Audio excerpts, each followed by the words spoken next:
Kitchen का कचरा हम डस्टबिन में फेंक देते हैं ये सोचकर कि वो वेस्ट है और हमारे यूज नहीं आएगा।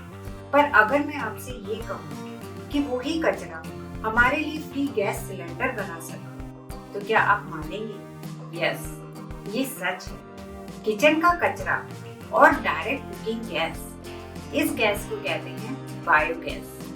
Hello friends, welcome to knowledge hub by doctor Disha Jain, the place where science becomes simple and fun.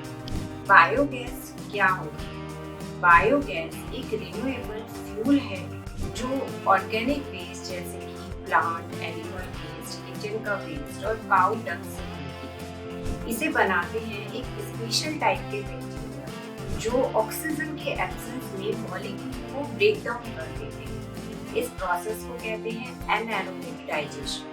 Anaerobic means ये ऑक्सीजन के बिना होती है और डाइजेशन मतलब बैक्टीरिया लार्ज मॉलिक्यूल को स्मॉल मॉलिक्यूल में ब्रेक डाउन कर देते हैं। इस गैस को बनाने के लिए सबसे पहले ऑर्गेनिक वेस्ट को कलेक्ट किया जाता है, उसमें पानी मिलाकर स्लरी बनाई जाती है, फिर इसे एक स्पेशल टाइप के टैंक में सील कर दिया जाता है। इस टैंक को कहते हैं डाइजेस्टर टैंक। यहाँ पर ऑक्सीजन नहीं होती, यहाँ पर ही बैक्टीरिया अपना काम स्टार्ट करते हैं और इस वेस्ट को गैस में कन्वर्ट कर देते हैं। ये प्रोसेस 4 स्टेप में होती है। पहला है हाइड्रोलिसिस। इसमें बड़े ऑर्गेनिक मॉलिक्यूल जैसे कार्बोहाइड्रेट, फैट, प्रोटीन छोटे मॉलिक्यूल में ब्रेक हो जाते हैं। सेकेंड है एसिडोजेनेसिस।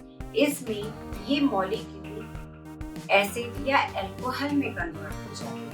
थर्ड आता है एसिटोजेनेसिस। इसमें ये एसिड और छोटे मॉलिक्यूल जैसे acetic acid, carbon dioxide, hydrogen में ब्रेक हो जाते हैं। और लास्ट में आता है मेथिनोजेनेसिस, जिसमें मैथोजन नाम के बैक्टीरिया इन्हें गैस में कन्वर्ट कर देते हैं। इस बायोगैस में मेनली मीथेन होती है जो 60 से 65% होती है। इसके साथ साथ इसमें कार्बन डाइऑक्साइड गैस जो 30 से 35% होती है और थोड़ी बहुत अदर गैसेस जैसे हाइड्रोजन सल्फाइड और हाइड्रोजन होते हैं। इस गैस को पाइप के थ्रू किचन तक ले जाया जाता है जो बाद में कुकिंग और हीटिंग में भी काम में आती है। ये तो हुई वेस्ट की बात, लेकिन इसके वेस्ट भी हमारे लिए यूजफुल है।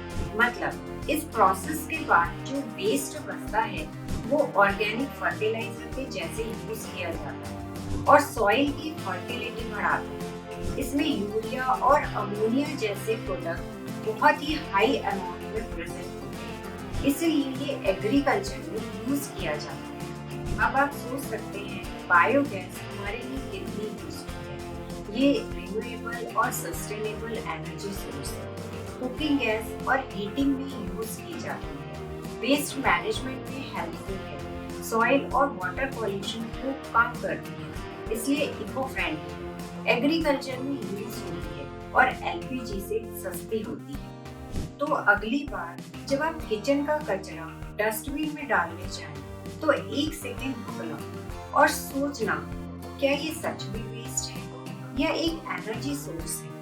अगर आपको मेरी इन्फॉर्मेशन अच्छी लगी तो please like, share and subscribe my channel.